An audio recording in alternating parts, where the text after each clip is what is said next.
జగన్ అధికారంలోకి వస్తే మీ భూమి మీకు ఉండదని టీడీపీ అధినేత చంద్రబాబు అన్నారు. దర్శి నియోజకవర్గంలో జరిగిన ప్రజాగళం సభలో ఆయన పాల్గొన్నారు. పట్టాదారు పాస్ పుస్తకంపై జగన్ ఫోటో ఎందుకని ఆయన ప్రశ్నించారు. మీ భూమిపై హక్కు మీకు ఉండకుండా చేయడమే దీని వెనుక కుట్ర అని అన్నారు. ఈ భూమి మీదని, పెత్తనం మాత్రం జగన్ది అని అన్నారు. రక్తం పీల్చే జలగలాంటి జగన్కు ఈ ఎన్నికల్లో ప్రజలు తగిన రీతిలో బుద్ధి చెప్పాలన్నారు.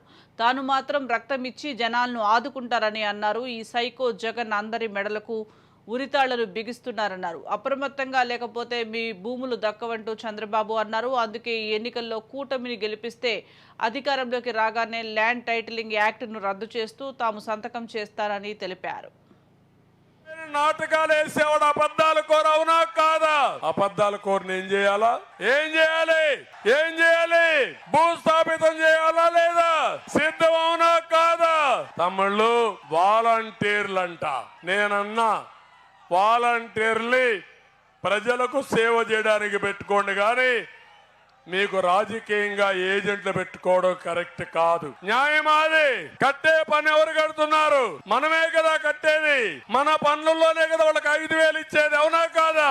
ఎన్నికల డ్యూటీలో పెట్టద్దంటే ఎన్నికల డ్యూటీలో పెట్టలేదు కాబట్టి పేదవాళ్ల పైన కక్ష కట్టి పోయినసారి ఏప్రిల్ నెల 1వ తారీఖున దగ్గర 33 మందిని చంపేసి ప్రభుత్వ హత్యలు చేసిన వ్యక్తి ఈ జలగ సైకో.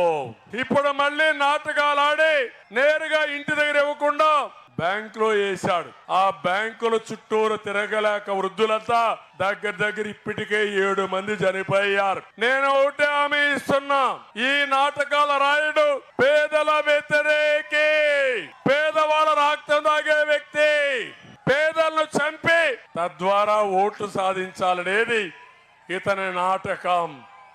అందుకే నేను చెప్పాను, నిజమైన పేదల పార్టీ తెలుగుదేశం పార్టీ, నిజమైన పేదల పార్టీ కూటమి.